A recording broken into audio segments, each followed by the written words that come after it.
Hello and welcome back to the Life from the Wrist podcast. Today what we're going to be discussing is a couple of pieces of watch-related news that came out this last week, and then we are also going to talk about our drop day, which happened when this podcast comes out yesterday, where we dropped a few more pieces that we're going to be covering on lifeintherwrist.com. If you don't know, I do in-depth videos and articles about a variety of vintage pieces that we source, and I've got the next sort of lineup of watches. There's 6 that we'll go over, and I'll give you kind of just an overview of them. And I'll put links in the show notes of this video to both the articles we talk about for the watch-related news as well as the pieces, so you can at least see pictures of them. But stay tuned for the articles that we write for lifeintherwrist.com, as well as be sure to follow us on YouTube so you can see the videos of these pieces in the metal. So the first, I think, pretty large piece of news that came out was Piaget released the Polo 79, which is a modern version, 38 millimeter thin version of their Polo watch from 1979 that included a display case back and a really beautiful looking micro rotor automatic movement. This piece is, to my knowledge, solid yellow gold, 38 millimeters in diameter, running on the Piaget 1200P1 automatic movement. As I mentioned, there's display case back, and I will say that the finishing on the movement is really beautiful circular finishing, some nice perlage, as well as a really nicely cut gold micro rotor, and a pretty nice design on it as well.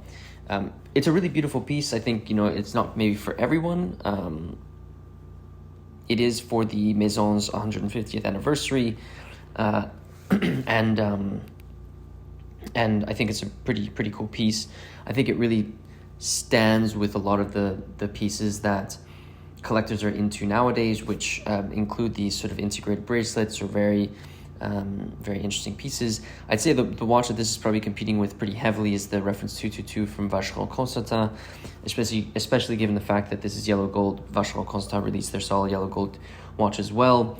This watch is priced at $73,000, so not an inexpensive piece, and it's quite a big bet that Piaget collectors or collectors in general are looking for something like this.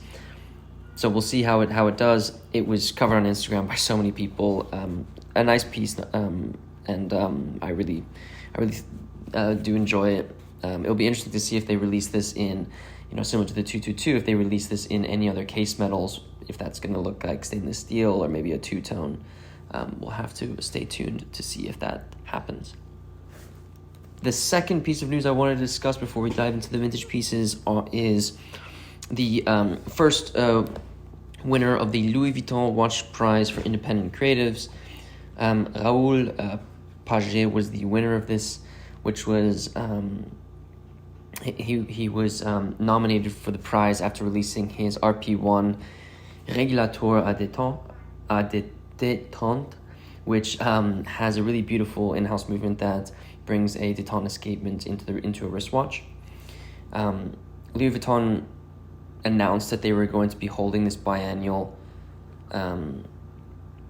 watch prize, where basically, to quote them, the creative talent and audacity of independent watchmaking to support and encourage artisans and entrepreneurs and accompany future generations.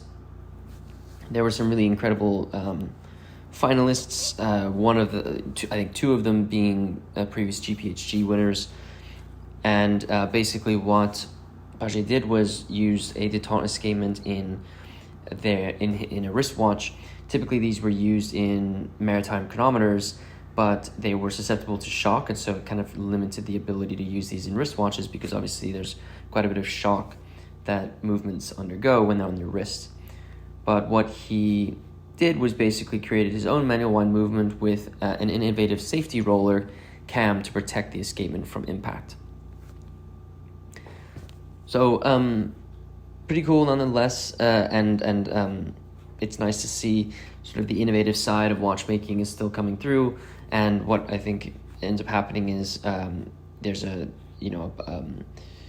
essentially I think what happens is the winner will spend some time with the Louis Vuitton La Fabrique du Temps, and get a financial prize. I think it's like a 1-year mentorship, and the financial prize. So nice to see that happening. All right, so moving on to vintage watches. As I mentioned, 6 watches were sourced, and we had our drop day yesterday. They really vary in as they always do when we source pieces, in manufacture, in design, in movement, in era. And that's really the idea there, is to really give variety in the watches that we're able to cover. So I'll start off with the first piece, which is a Tudor reference 7809 Oyster automatic watch. It was manufactured in 1948, and I think it's a tremendous piece. The watch has an 18-karat gold case that is in good condition, in the infamous oyster style case. There are signs that the watch has been polished, but it maintains an overall attractive look. I'd say the lugs of the piece are maybe a little bit soft, which is kind of how you can tell if it's been polished. The watch has a really nice white creamy dial with recessed hour markers and the printed Tudor name. It has sword hands and has an arrow seconds hand, which I think is quite cool. And it's running on the automatic movement caliber 390. I think a yellow gold piece like this is a phenomenal. It has a phenomenal presence on the wrist, and so for something from 1948, I think is really beautiful. Obviously Tudor sometimes is in the shadow of Rolex, but I think a lot of their oyster adopted pieces are of very, very high quality, and this Tudor is absolutely no exception to that at all.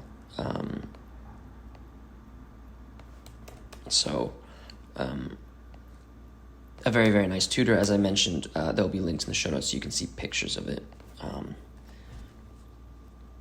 if you would like to follow along that way. The next piece is from Longines. It's a Longines reference 2183. This watch, I think I've spoken at length about this idea, but I think Longines is without a doubt one of the best watch manufacturers of the 20th century. This specific 2183 from Longines was manufactured in 1943. The watch has a 10-karat gold-filled case and is in really good condition. The case features signs of light polishing. What's really cool is if you look at the cross-section of this watch, the upper section of the case actually has this really cool coin-edged finishing to it, while the rest of the case obviously has this polished finishing. And I think it gives it a really interesting sort of dimension that is a little bit different than maybe some other pieces that you're gonna see.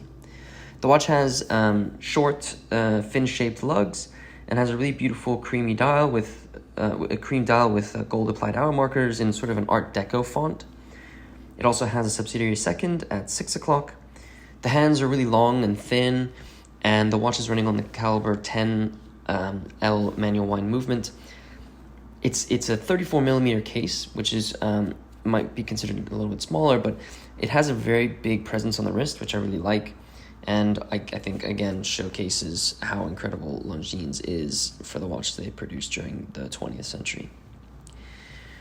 Moving on, we're going to a Bulova Ashford in yellow gold. We covered a very interesting Benrus with these really, what many collectors describe as fancy lugs. And I think lug design is a way that you can enjoy collecting, and I think the 1950s were full of design brilliance, and I think the Bulova Ashford is a great example of that. This Bulova was manufactured in 1950. The watch has a 10-karat rolled gold case. It's 29 millimeters, so it's a little bit on the smaller side. There is some wear that you'll see on the top of the lugs and case back, but for a watch that's over 70 years old, makes kind of sense there. The watch features a cream pipe hand dial with gold applied hour markers, and the watch is running on the caliber 10 BC manual wind movement. I think, as I mentioned, lugs are a really cool way to enjoy watches, and what's really interesting about these knotted lugs that this watch has is that some other brands have utilized a very similar design. I believe I know of a Patek Philippe that has these knotted lugs as well. So it just showcases that many brands were sort of exploring this type of design and were innovating. And I think that's a really, really cool part of this hobby. The next watch I want to move on to is actually a watch that I have on my wrist as I'm recording this podcast, and it's from a brand that you might have not have heard of called Ernest Borel, which I believe it's a Neuchâtel-based Swiss company, and the watch that we have in is called the Cocktail Kaleidoscope. It was eventually kind of nicknamed the Psychedelic because it has a very interesting dial.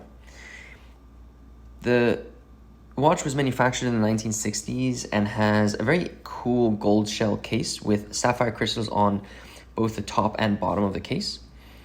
The watch movement and dial sits at the center of the watch, and then there are hour markers that sort of circle the outside of the see-through case.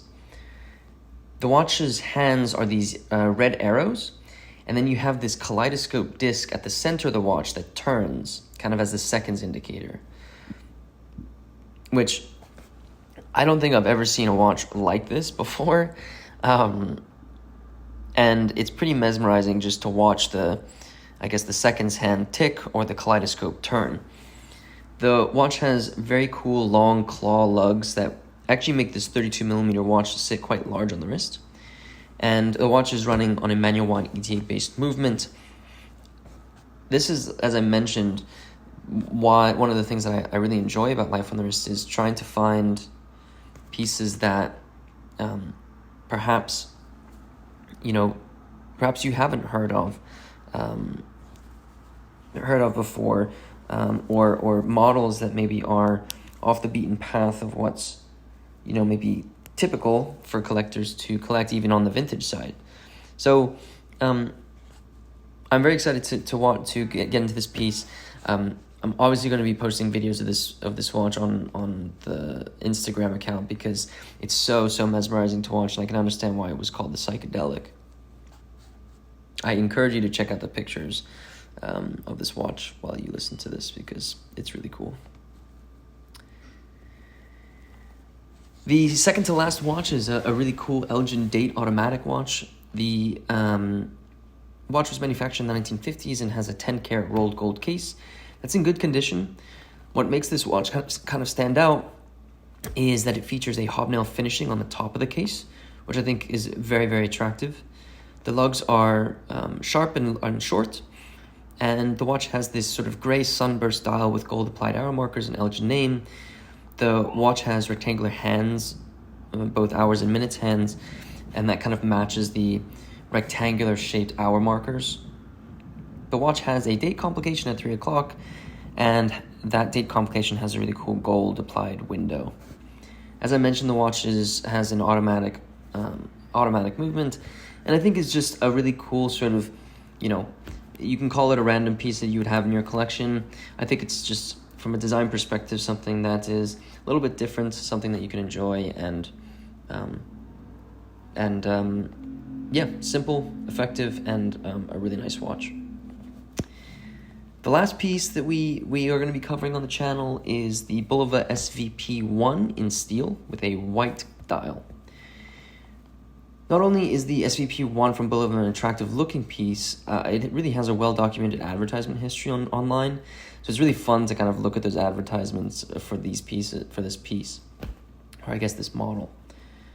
This Bulova was manufactured in 1960, and the watch has a steel case that is exceptionally thin, and the case is in really, really great condition. The watch has these really long, sharp, straight lugs. There is a little crack in the crystal at 5 o'clock.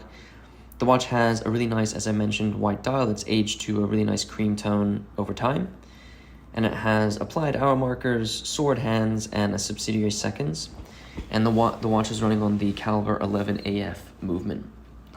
I cannot stress to you how incredibly thin this watch is. When you pick it up, it almost feels non-existent in your hand, which to some is a really attractive part about watches, and then to some that might be a deal breaker. But sometimes you want to feel the heft. But I will say it's one of the easiest watches to wear, and the case is in really great condition. This watch also featured a lot of innovations, things like an anti-magnetic case, a waterproof case, and a shock-resistant case, which I think were all things during the 1960s that were important to those who were wearing watches at that time. So those are the 6 vintage watches we're going to be covering on lifeandthewrist.com, as well as our YouTube channel. You'll also see these pictures on our Instagram, so make sure to check out all of those sources, Instagram, lifeandthewrist.com, as well as our YouTube channel, so you can see more videos, pictures, and articles about these specific pieces. I'm very excited to jump into these. As always, we'll start off with a video just giving sort of an overview of each of these pieces on YouTube, kind of almost like a teaser to then go into each of these pieces, which I think is a nice sort of progression that we've started with our jobs. If you are new to Life on the Wrist, be sure to subscribe to the podcast and be sure to share this podcast with a friend who might be interested in watches. If you wouldn't mind rating this podcast, it really does help me out. I want your feedback, but it also helps to get this more visibility to this podcast, and I do think that some of the topics that we're covering would be entertaining to watch collectors. So rating this podcast really, really does help me out. You don't actually know how much it does. With that said, guys, thank you so much for listening to this podcast, and until next time.